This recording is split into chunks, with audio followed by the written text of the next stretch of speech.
지금까지 포토샵에 관련된 간략한 셀렉션 테크닉과 레이어와 레이어 스타일, 레이어 마스크 사용법, 그리고 컬러 커렉션 방법에 대해서 알아보았습니다. 지금부터는 조금 더 디자인에 한 걸음 다가갈 수 있는 조형의 원리 요소와 타이포그라피 컬러에 대해서 알아보도록 하겠습니다. 조형의 원리와 요소는 우리가 직관적으로 알고 있는데 한번 디자인할 때 항상 관가하는 부분이 있어서 한번 짚고 넘어가려고 해요. 디자인의 원리와 요소들을 음식을 만드는 곳에 비유하자면 일단 조형의 요소들, 그러니까 우리가 알고 있는 점선면 형색, 명암, 질감, 공간 등등을 재료라고 볼 수 있겠고, 이 재료들을 굽고 삶고 튀기고 하는 이런 요리를 만드는 중간 과정을 조형의 원리라고 할 수 있겠어요. 그 조형의 원리가 바로 리듬감, 비례, 균형, 대비, 대칭, 통일, 조화, 강조, 점이, 반복, 변화 등등이죠. 이러한 조형의 요소와 조형의 원리가 합쳐져서 음식이 완성되는 것이죠. 이 완성된 음식을 디자인이라고 하는 것이고 시각적 이미지라고 불리우게 되는 것이죠. 우리가 작업을 할 때 항상 관가하는 부분들이 점선면 형식으로 이루어졌다라는 디자인 요소이고요. 이 요소들이 화면 안에서 리듬감도 표현이 돼야 되고 비례도 있어야 되고 균형도 있어야 되고 그 균형 안에서 대비가 있어야 되고 거기 강조가 있어야지 이미지를 그러니까 디자인을 우리가 보았을 때 집중도 있게 어떤 메시지를 명확히 인지할 수 있거든요. 근데 이런 조형의 원리를 관가하고 디자인하게 되면 이미지가 촌스러워지고 집중력이 떨어지고 어떤 이미지로서의 가치를 떨어뜨리는 역할을 하게 됩니다. 여러분들이 쇼핑몰 디자인을 하실 때 이런 기본적인 조형의 원리들을 화면 안에서 꼭 한 번씩은 생각해 보시고 조금 더 명확한 메시지 전달을 위한 디자인을 하기 위해서 노력해 주시기를 바랍니다. 그러면 이렇게 조형의 요소들을 가지고 재미나게 애니메이션을 만든 작업이 있어서 보여드릴게요. 네. 점이 모여서 선이 되고 선이 모여서 면이 되고 네. 이런 변화와 비례 균형을 가지고 일정의 점층과 점이와 변화와 강조를 하게 되면 화면의 구성이 훨씬 더 아름다워진다는 이야기를 하고 있습니다. 네. 좀 더 긴 이야기들은 시간이 있을 때 제가 첨부해드린 이 PPT 파일을 참고해서 보아주시기를 바라겠습니다. 그래서 항상 이 조형의 원리들을 화면상에서 잊지 말고 디자인하실 때 꼭 참조하시기를 바라고요.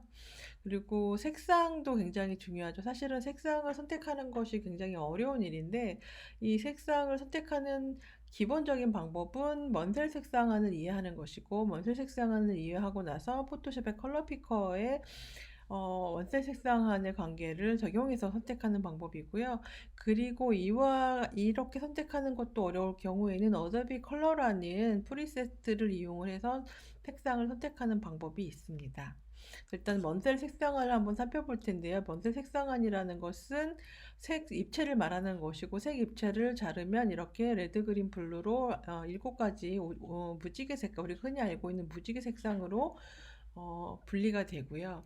이 색상안을 수직으로 자르게 되면 명도 단계를 표현하는 것이고 이 먼셀 색상안을 수평으로 자르게 되면 채도 단계를 이야기하는 것이죠. 채도 단계는 이 면설 색상안이 완전한 구를 이루고 있지 않기 때문에 동일한 색상 채도를 가지고 있지 않아요. 여기다 보시다시피 지금 레드랑 옐로우 부분이 굉장히 튀어나와 있는데 이 부분이 채도가 굉장히 높아요.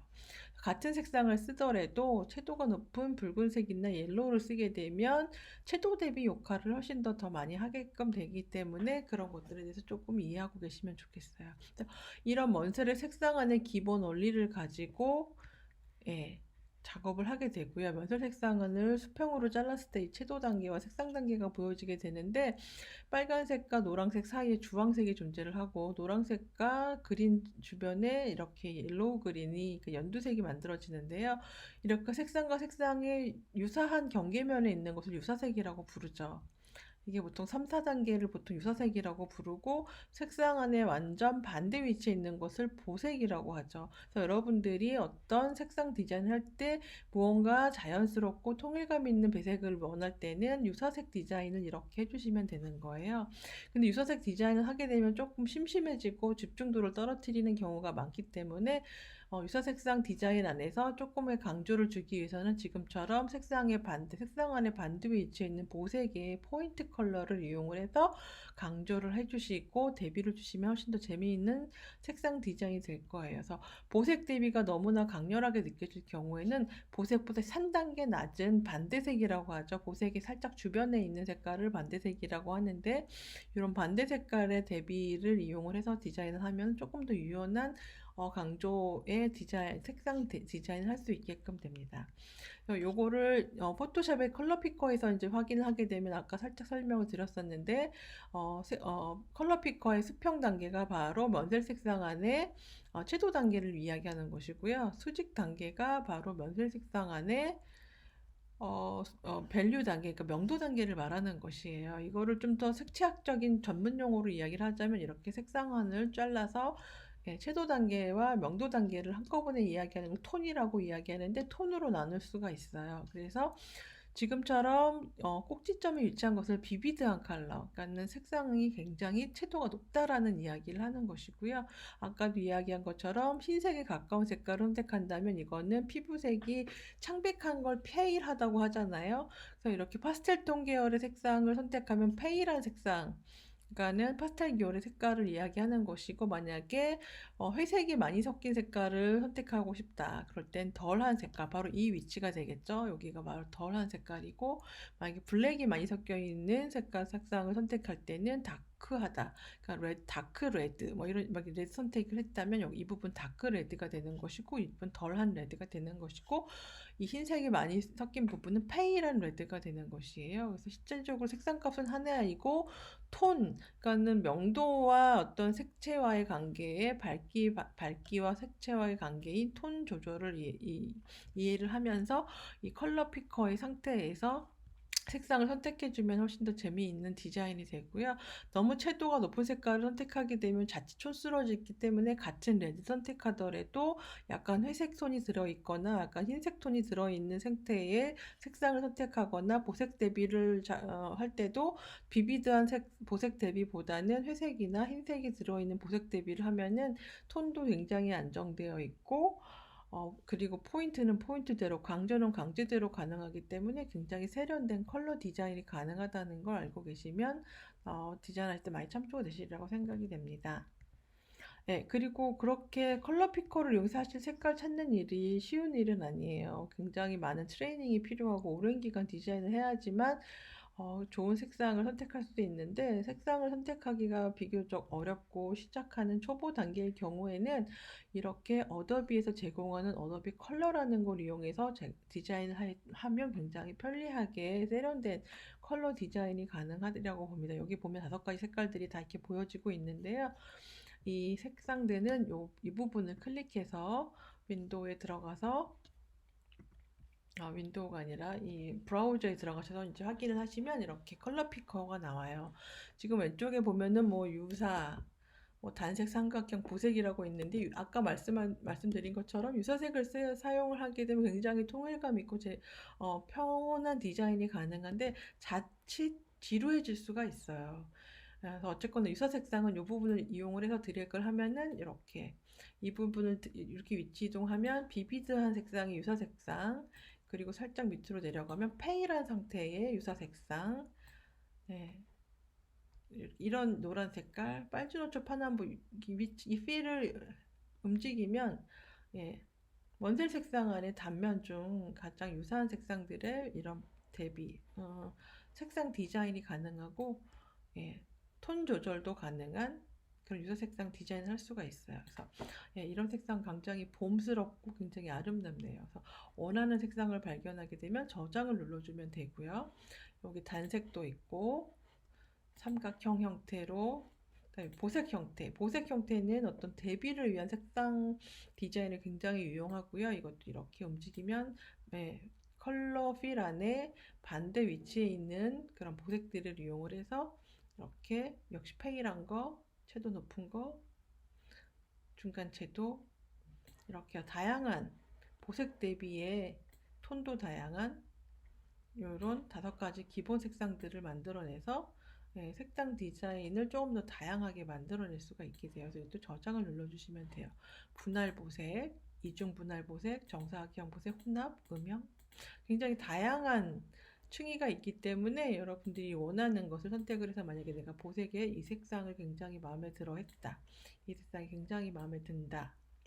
하면 이 부분을 저장을 눌러주시면 돼요. 저장을 눌러주시고 그리고 이거는 지금 여러분이 직접 색상을 크리에이트 해내는 거라면 여기 트렌드를 클릭해주면 네, 현재 트렌디한 여러 분야의 디자인에서 그 트렌디한 컬러를 얘네들이 다 이렇게 미리 다 추출을 해놨어요. 내가 만약에 이 트렌디한 컬러가 마음에 들면 라이브러리를 추공 JPG로 다운로드를 해주시면 돼요. 그리고 라이브러리에 트렌디한 컬러에서 잠시만 여러분들이 이 어도비 파일을 다운로드하면 로그인 하셔야 되고요. 로그인 하게 되면은 이 라이브러리도 자동 생성이 되게 돼 있거든요. 그래서 트렌드에서 내가 지금 한창 가을이니까는 요 가을 트렌드 컬러를 마음에 들었다. 기존의 트렌드한 요 색상을 라이브러리를 추가해 주시면 돼요. 라이브러리 추가를 하면 탑 위에 있는 이 라이브러리 메뉴에 지금 내가 저장한 컬러가 이렇게 이렇게 뜨게끔 되어 있어요. 그럼 이 마음에 드는 이 컬러를 요거 다운로드 해주시면 되겠습니다. 이렇게 해서 ASE로 다운로드, JPG로 다운로드, JPG 파일로 ASE로 다운로드를 하면은 컬러 피커의 스와치 형태로 저장이 돼요. 그래서 ASE로 다운로드를 일단 해볼게요. 이거를 제가 데스크탑에 어도비 컬러 패션이라고 저장을 일단 해놓을게요. 그러면 이제 바탕화면에 이렇게 어도비 컬러 패션이라는 ASE 파일이 만들어지게 컬러 스와치 파일이고요. 포토샵에서 요 컬러 스와치 영역에 여기 컬러 스와치입니다. 여기에 요 로드 부분에 가셔서 임포트 스와치스를 눌러주면 내가 방금 다운로드한 요 컬러 스와치를 이렇게 다운로드 받을 수가 있어요. 그럼 요게 이렇게 컬러 패션이라는 색상이 입력이 되어 있고 이 부분을 클릭하면 전경색 배경색으로 이렇게 선택을 할 수가 있고 내가 원하는 컬러를 이 부분을 나는 만약에 이 색상으로 채우고 싶다. 그럼 Alt 델리트 키 눌러서 채워주면 되는 것이고 나는 이 부분을 이 색으로 채우고 싶다. 이 색은 이미 선택이 되어 있네요. 채워주면 되는 것이죠. 그러면 이 스와치 안에 있는 다양한 컬러들을 이용을 해서 세련된 디자인을 컬러 디자인을 할 수가 있게 되는 거예요. 그래서 초보자들이 가장 빠른 시간 안에 세련된 컬러 디자인을 하고 싶을 때 이 컬러 피커를 이용을 해서 원하는 컬러를 다운로드 하거나 직접 생성을 해서 5가지 메인 색상을 저장을 눌러서 포토샵에서 직접 이렇게 활용하시면 되겠습니다. 그리고 이제 타이포그래피 정보 전달을 위해서 타이포그래피가 굉장히 중요한데요. 글꼴을 아름답게 쓰는 것이 사실은 그것도 굉장히 쉬운 일은 아니지만 약간의 노하우와 테크닉이 있으면 초보자들도 쉽게 세련된 타이포그래피 디자인을 할 수가 있어서 그 노하우를 아주 살짝 알려드리도록 하겠습니다. 세상의 타이포그래피는 무엇일까요? 이 세상에 보이지 않는 말을 보이게 하는 게 바로 타이포그래피이고 메시지 전달을 원활하게 하는 것이 바로 타이포그래피의 가장 중요한 역할이라고 저는 생각하고 있어요. 정확히 메시지를 전달하는 것이 타이포그래피의 가장 주된 역할이다. 또 여러분들이 메인 페이지 디자인을 하든 혹은 서브 페이지 디자인을 하든 혹은 팝업창 디자인을 하든 항상 타이포그래피는 사용을 하게 될 텐데 가장 적당한 글꼴 형태와 자간과 모양과 메시지 전달할 수 있는 모든 요소들을 잘 선택해서 디자인하시기를 바랍니다. 이 세상에 타이포그래피는 어디에나 존재를 하죠. 여러분이 흔히 보고 있는 이런 로고들도 다 타이포그래피고 신문이건 브로셔건 달력이건 포스터건 타이포가 존재하지 않는 곳은 없죠. 여러분들이 보고 있는 모든 문자들은 다 타이포그래피라고 생각하시면 되겠습니다. 네, 그러면 지금까지 이미지 리터칭에 대해서 이야기했지만 사실은 메시지 전달을 위해서 이미지만 필요한 건 아니고 문자 디자인만 잘해도 사실은 많은 메시지 전달이 가능하게 되죠. 그 중에 이 부분은 가장 완벽하게 타이포그래피로 어떤 메시지 전달을 명확하게 한 디자인 중에 하나라고 저는 생각해서 이 이미지를 가져고 왔는데요. 이거는 독일인가? 네, 우유예요. 우유 디자인인데 지금 글꼴이 굉장히 두껍고 중간이 가늘죠. 이거는 우유에 지방이 많이 섞여 있는지 적당히 있는지 혹은 저지방인지를 말하고 있는 건데요. 이렇게 타이포그래피의 두께만으로도 충분히 메시지 전달이 가능하다. 꼭 이미지가 아니더라도 타이포만으로도 여러분들이 어떤 쇼핑몰 안에서의 여러분이 강조하고 싶은 이미지를 분명히 전달할 수 있다라는 얘기를 하고 싶었습니다. 네. 그리고 예, 이제 타이포그래피, 서문자 영문 타이포그래피에 대해서 조금 설명을 하고 싶은데요. 여러분들이 포인트라는 것을 잘 알고 있을 거예요. 뭐 12포인트, 뭐 30포인트, 예, 뭐 아래 한글이나 워드에서 이렇게 PT라고 되어 있는 부분들. 지금 여러분들은 영문 타이포를 쓴 다음에 12포인트라는 포인트를 지정을 하고 글자를 쓰면 글꼴이 전부 다 똑같은 크기라고 생각할 수 있어요. 그런데 똑같은 크기가 아니에요. 왜냐하면 영문 소문자들은 글자 사이즈를 높이 값을 기준으로 하는 게 아니라 XIC라는 것을 기준으로 하기 때문에 그래요. 일단은 영문 소문자에는 베이스 라인이라는 게 존재를 하고 이 베이스 라인을 기준으로 이 글자의 바디 부분이라고 할 수 있는 이 부분을 엑사이트라고 해요.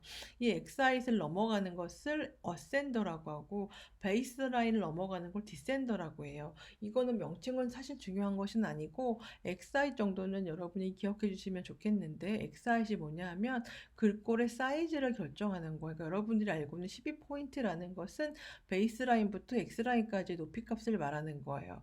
그래서 같은 글꼴이어도 이 O자하고 G자 혹은 R자, A자와 P자가 사이즈가 달라 보이는 이유는 이 바디 영역이 SI시고 XI 부분이 바로 타이포그래피의 포인트 크기가 되기 때문이에요. 그래서 여기서 이야기하고 싶은 건 뭐냐 하면 여러분들이 소문자 12포인트가 다 똑같은 크기라고 생각하면 안 된다. 디자인을 할 때 영문 소문자가 들어갈 경우에 같은 12포인트라도 지금처럼 사이즈가 이렇게 달라지기 때문에 결코 그 사이즈를 안심하고 그냥 쓰시지 마시고 여러분이 시각적으로 봤을 때 글자 사이즈나 글자 간격이 굉장히 다 다를 텐데요.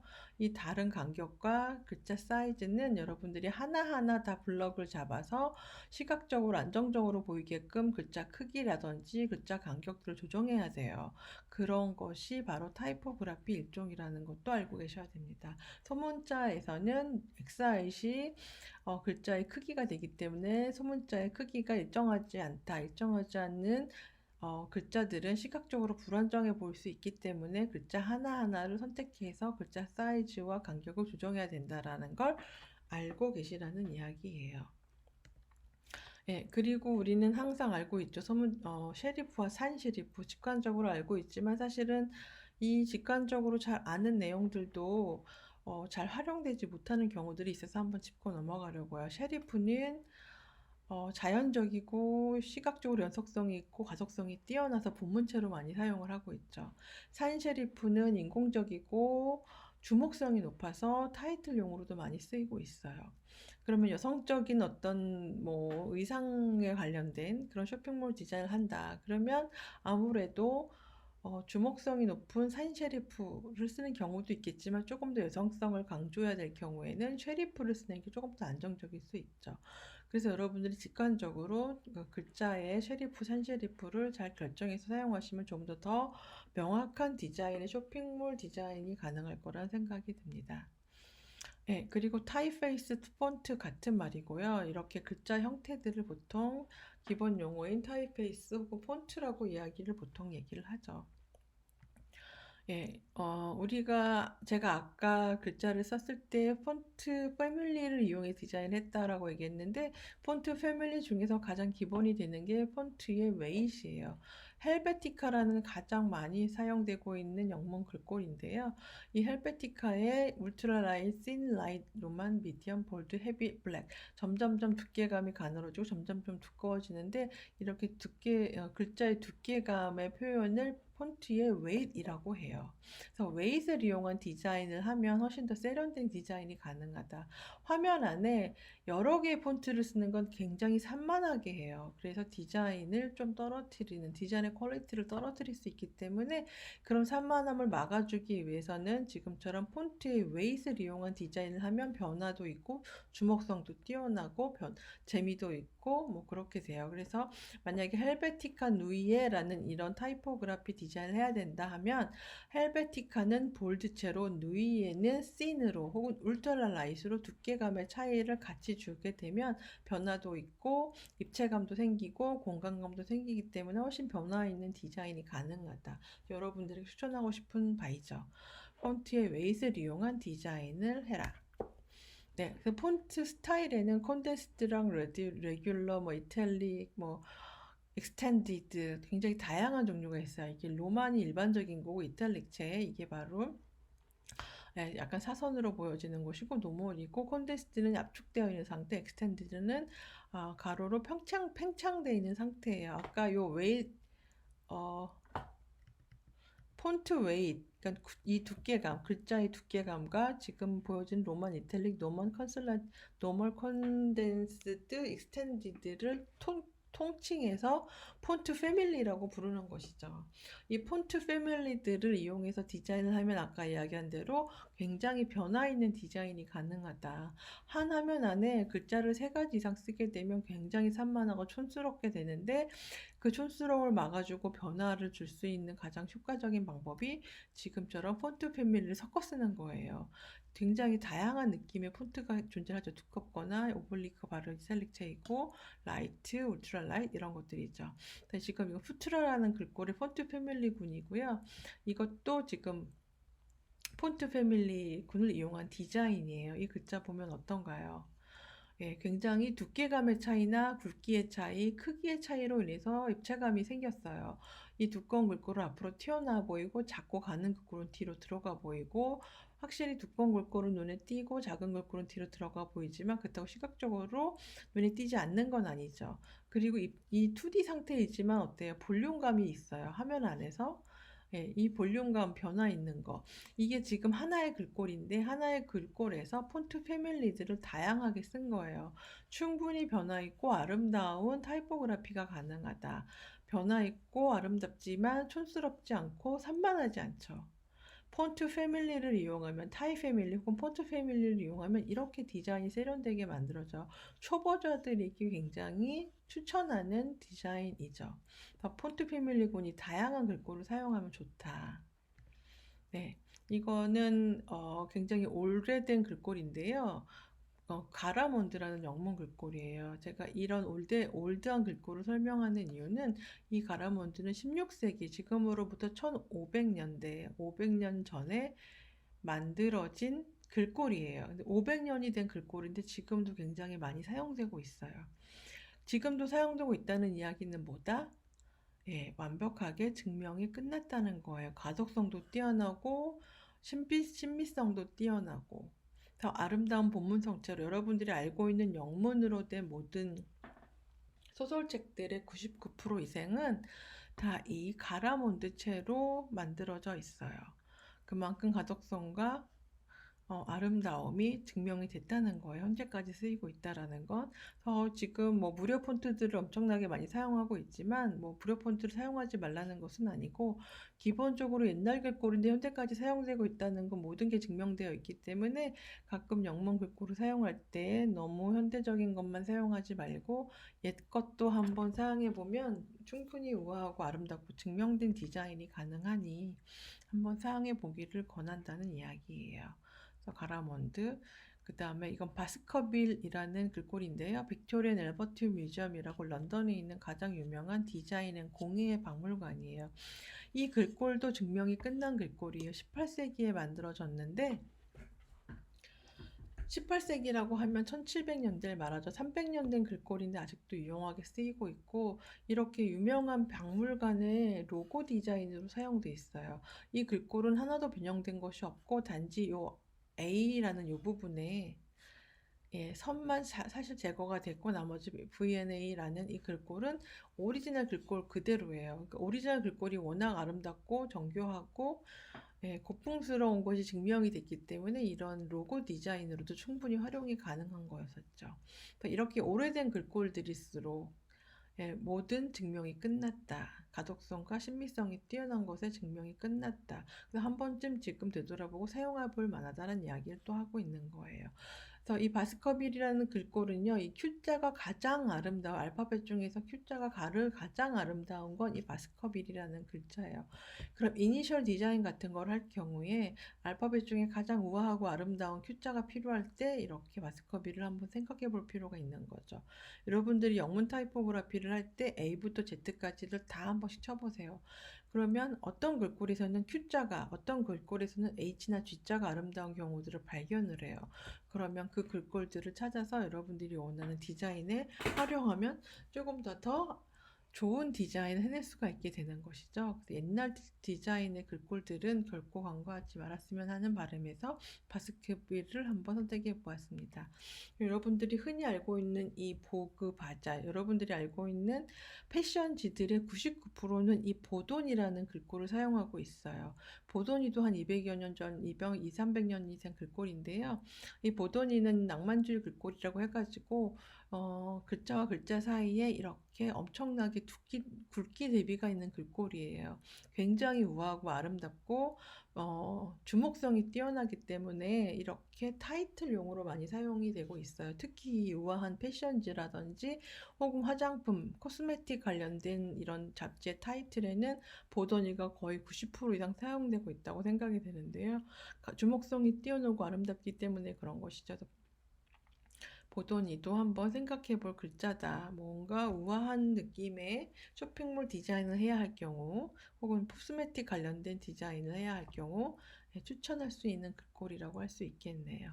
그렇지만 얘네들은 본문에 사용하진 않아요. 왜냐하면 보다시피 이렇게 라인과 라인의 대비가 워낙 크기 때문에 주목성이 뛰어난 반면 굉장히 눈을 피로하게 하거든요. 그래서 이거는 가독성이 별로 좋지가 않기 때문에 본문용이 아니라 이렇게 타이틀용으로 사용하는 글꼴이라는 것도 알아두시면 좋겠습니다. 네, 그리고 프랭클린 고딕은 여러분들이 흔히 알고 있는 스타벅스, 모마라든지 내셔널 지오그래픽 이런 글자들이 바로 이 프랭클린 고딕이에요. 19세기에 등장했어요. 200년대 글꼴이고 네빌 브로디라고 하는 되게 유명한 타이포그래퍼가 사용을 많이 했고요. 지금 이것도 프랭클린 고딕으로만 디자인한 포스터인데 어때요? 훨씬 굉장히 대비도 있고 재미도 있고 공간감도 느껴지고 이게 왜 이런 게 가능하다? 폰트 패밀리군을 사용했기 때문이다. 폰트의 두께감이나 어떤 사선의 느낌이나 컨센스드하거나 익스텐디드한 느낌을 한 화면에서 다 사용을 했기 때문에 굉장히 변화 있고 재미있고 세련된 디자인이 가능해요. 여기에 만약에 다른 글꼴을 여러 가지 사용했다 얼마나 촌스러웠을지. 네, 촌스럽지 않게 세련된 디자인을 위해서는 폰트 패밀리군을 활용해라. 그 얘기를 계속하고 있는 거죠. 그리고 좀 전에 이야기했던 헬베티카. 헬베티카는 1950, 60년대에 만들어졌는데 50년 넘은 글자인데요. 전 세계 어디에나 특히 미국의 뉴욕에 가면 어디에나 존재를 하는 글꼴이에요. 그리고 여기에 있는 이 브랜드 로고 중에 모르는 게 있을까요?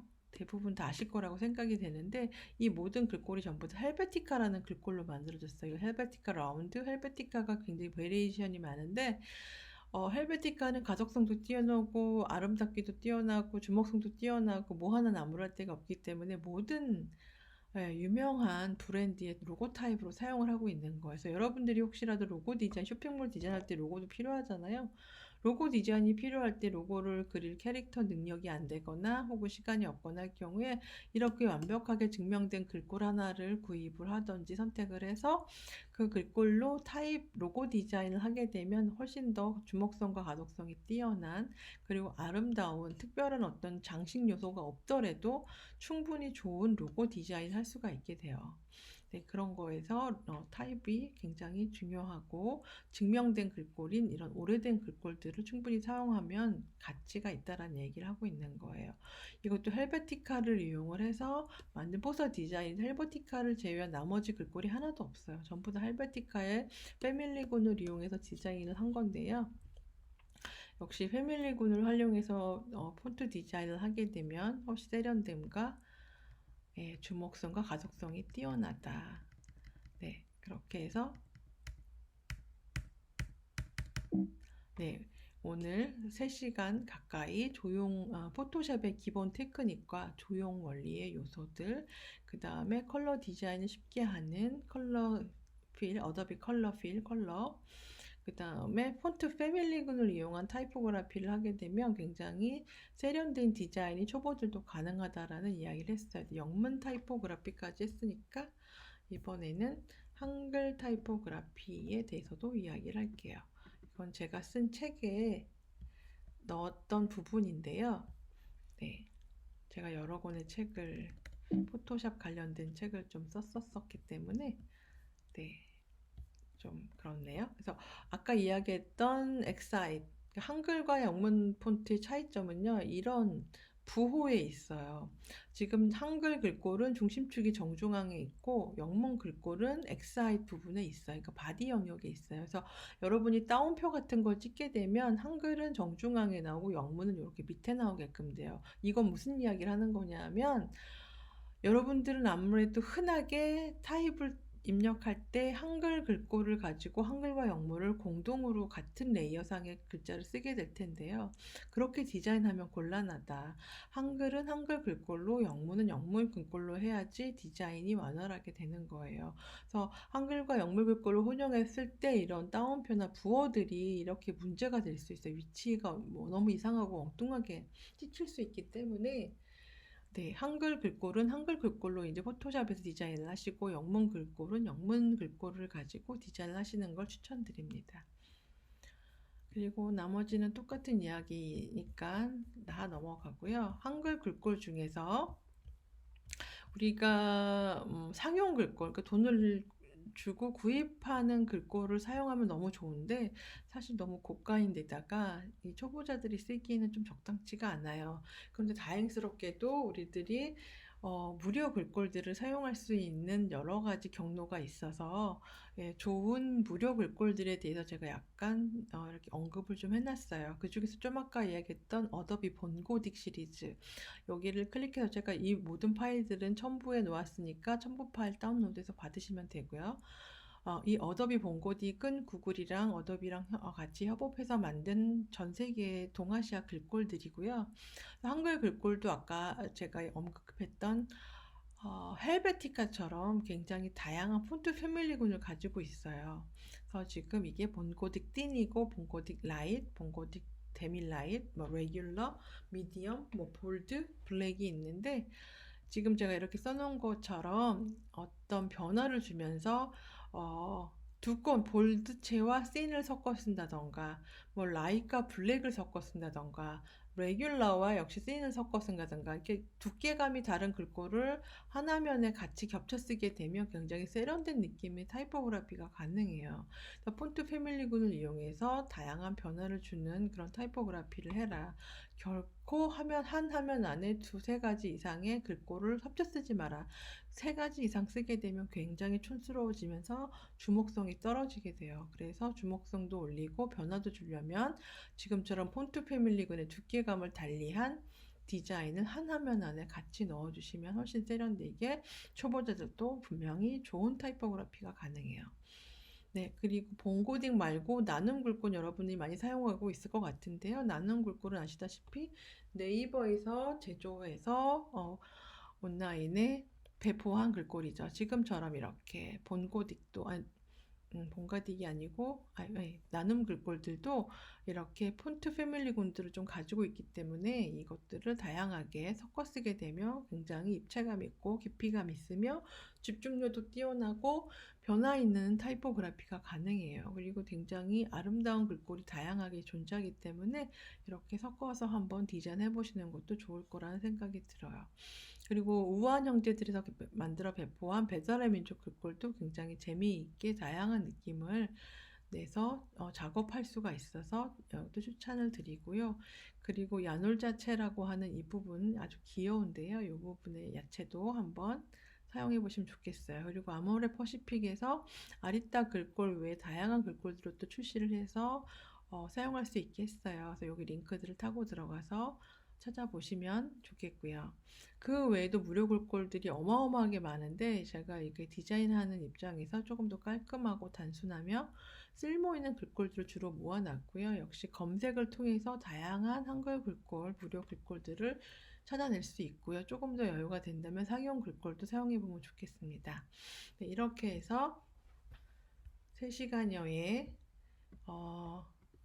쇼핑몰 디자인을 위한 색상과 타이포그래피 그리고 포토샵 테크닉에 대해서 알아봤는데요.